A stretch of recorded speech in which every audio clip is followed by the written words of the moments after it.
삶 철학입니다. 오늘은 Q&A를 해보려고 합니다. 바로 앞 시간에 제가 베네타의 반출생주의 첫 번째 논증에 대한 비평 강의를 올렸습니다. 이에 대해 질문과 댓글들이 많이 있었습니다. 그래서 여기에 대해 제가 답하는 시간을 가지려고 합니다. 제가 세 가지 질문에 대해 답하려고 하는데요. 오늘은 첫 번째 질문만 하겠습니다. 시작하겠습니다. 꼭 인간의 삶의 가치를 가지고 반출생의 문제에 접근할 필요가 있나요? 다른 논지들을 가지고 이 문제에 대해 얘기할 수 있지 않나요? 그러니까 삶의 가치에 대한 논의가 출생, 반출생에 대한 윤리적 고찰을 하는데 왜 굳이 필요하냐 이겁니다.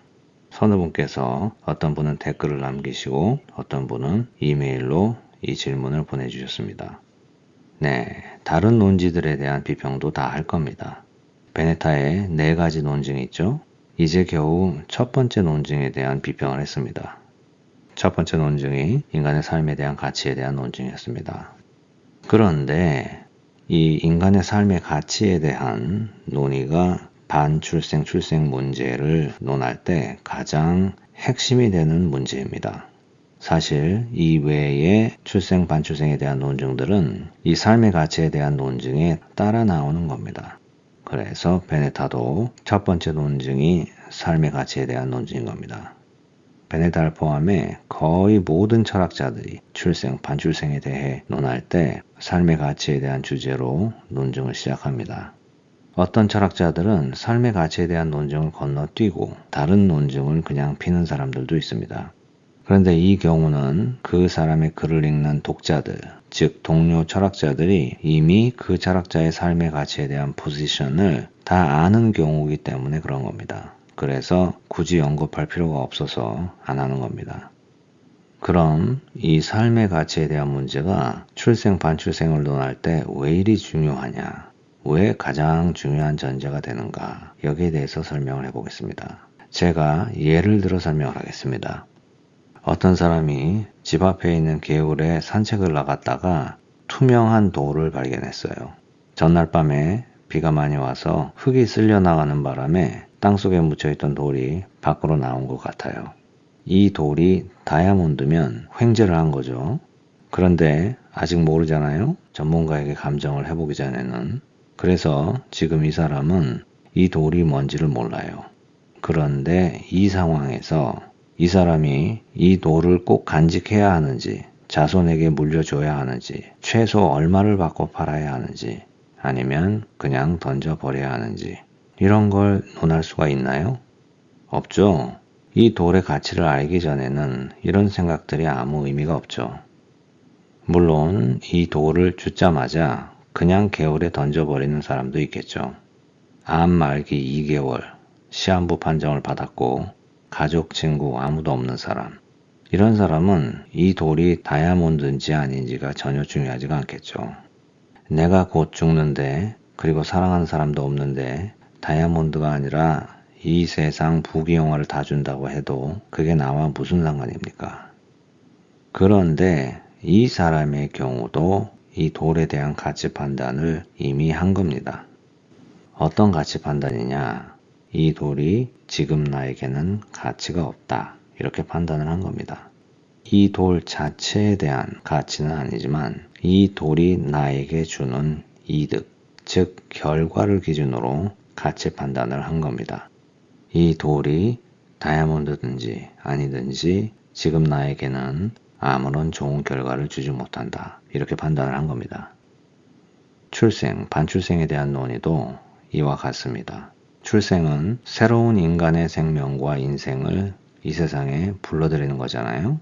그럼 이 불러들이는 생명이 어떤 가치를 가지고 있느냐에 따라서 대화가 완전히 달라집니다.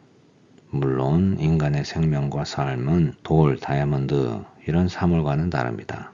하지만 윤리철학적 담화의 측면에서 볼 때는 똑같은 겁니다.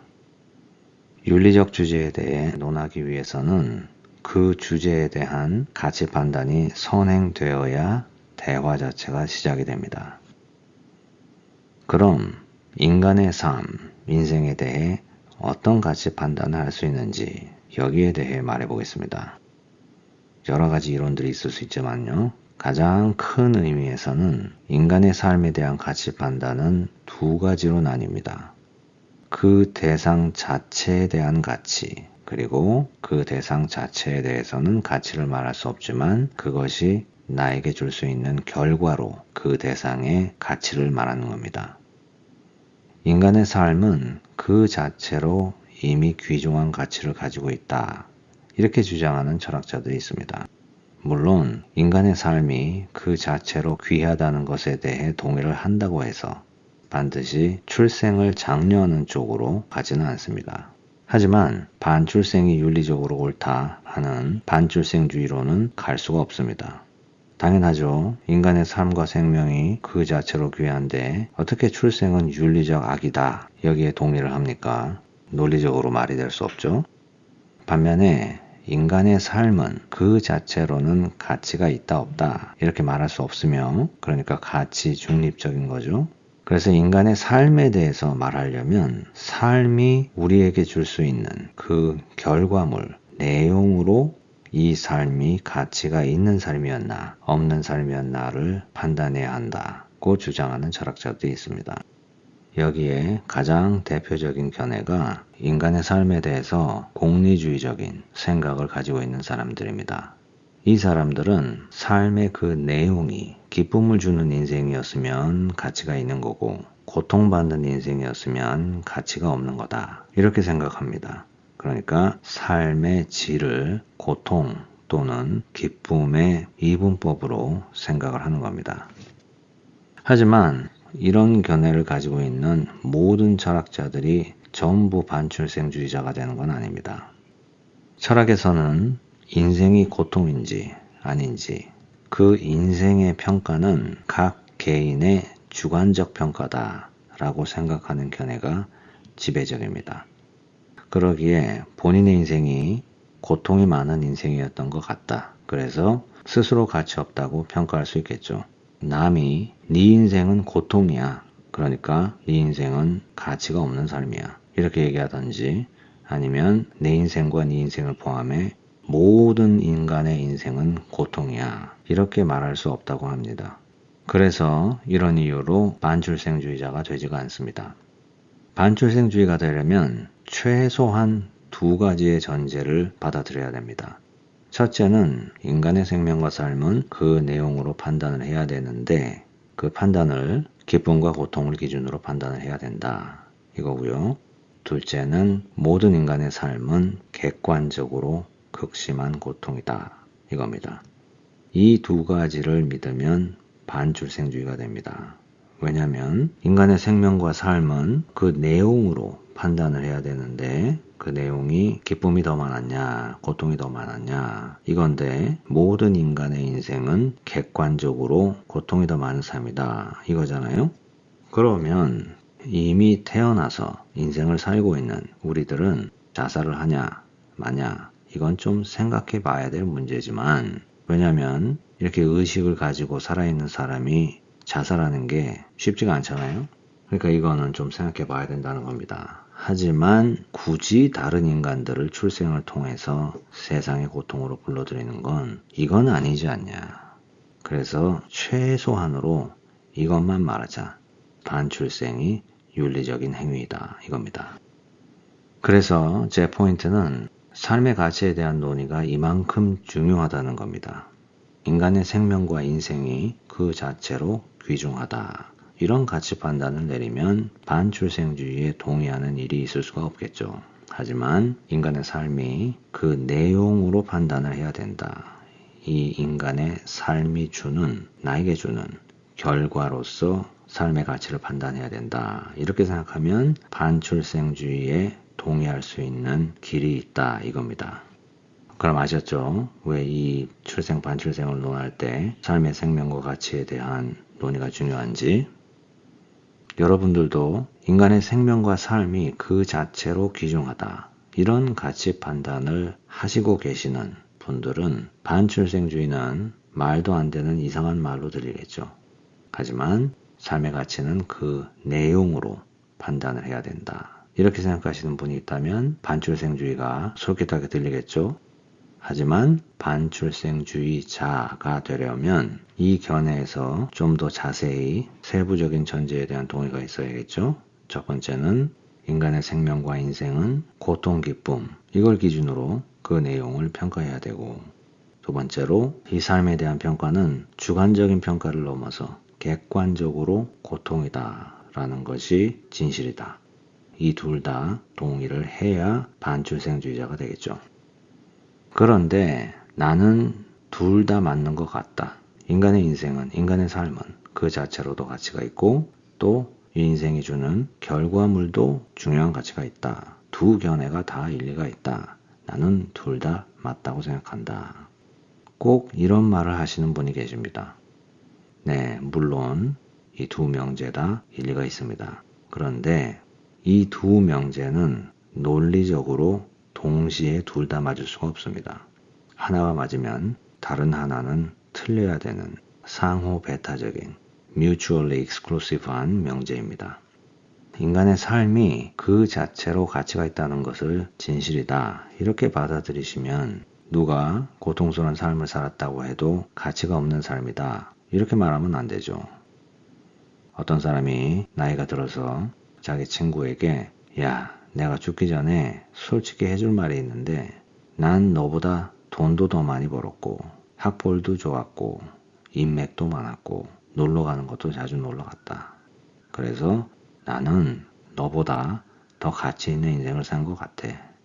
이렇게 얘기하면 인간의 삶을 그 자체로 가치가 있다고 생각하는 사람은 이 친구 완전히 착각하고 있다. 이렇게 생각을 해야겠죠. 이 친구도 맞고 나도 맞다. 이렇게 생각할 수가 없겠죠. 인간의 삶이 그 자체로 가치가 있다면 모든 인생은 똑같은 가치를 가지고 있는 겁니다. 그 내용이 어땠거나 상관이 없이. 하지만 인생은 그 자체로 가치가 있는 게 아니라 결과물로 판단해야 한다. 이렇게 믿는다면 이 친구의 말에 동의를 해야겠죠. 싫지만. 그래 맞다. 네 인생에 비하면 난 가치 없는 인생을 살았다. 이렇게 말할 수 있겠죠. 그래서 이 두 가지 포지션 중에서 한쪽만 택할 수 있지 난 둘 다 택한다. 이런 거는 논리적으로 있을 수가 없다는 겁니다. 아셨죠? 그럼 이제 이런 질문이 드실 수가 있습니다. 혹시 어떤 게 답인지 알 수가 있을까요? 이 둘 중 한쪽에 진실이 있지 않을까요? 한쪽이 진실일 수가 있겠죠. 하지만 문제는 그걸 우리가 알 수 없다는 게 문제입니다. 여러분이 상식적으로 생각을 해봐도 이걸 무슨 수로 인간이 압니까? 아무도 모르죠. 어떤 사람이 이걸 내가 안다. 이렇게 누가 얘기를 했다면 둘 중에 하나겠죠. 지능이 좀 떨어지는 사람이거나 아니면 사기꾼이겠죠. 주로 이런 걸 사기치는 사람들은 종교를 가지고 사기를 치죠. 인간의 생명과 삶이 그 자체로 가치가 있는 것인가 아니면 그 내용으로 가치를 판단해야 하는 것인가. 이 질문에 대한 철학적 진실은 이겁니다. 우리가 인간으로서 어떤 것이 진실인지는 알 수가 없지만 나는 이렇게 믿는다. 결국 인식의 문제가 아니고 믿음의 문제입니다. 베네타는 인간의 삶의 가치는 그 내용이 고통이 더 많은 삶이었는가 아니면 기쁨이 더 많은 삶이었는가 그걸로 판단을 해야 된다고 나는 믿는다. 이 믿음에서 출발한 철학입니다. 그렇기 때문에 이렇게 믿으면 베네타가 첫 번째 논증에서 말하듯이 삶을 아예 시작하지 않을 가치와 이미 삶을 시작한 사람이 계속 살아가야 될 가치 이렇게 두 가지로 인간의 삶의 가치에 대해서 나눠야겠죠. 하지만 베네타와 다른 믿음을 가지고 있는 사람들 인간의 생명과 삶은 그 자체로서 가치가 있다. 이렇게 믿는 사람들은 베네타 같은 구분은 필요가 없는 거죠. 인간의 생명과 삶은 그 자체로서 가치가 있는데 당연히 삶을 시작할 가치가 있는 거고 또 살아있는 사람도 계속 살 가치가 있는 거지. 이걸 뭐하러 나눕니까? 나눌 필요가 없죠.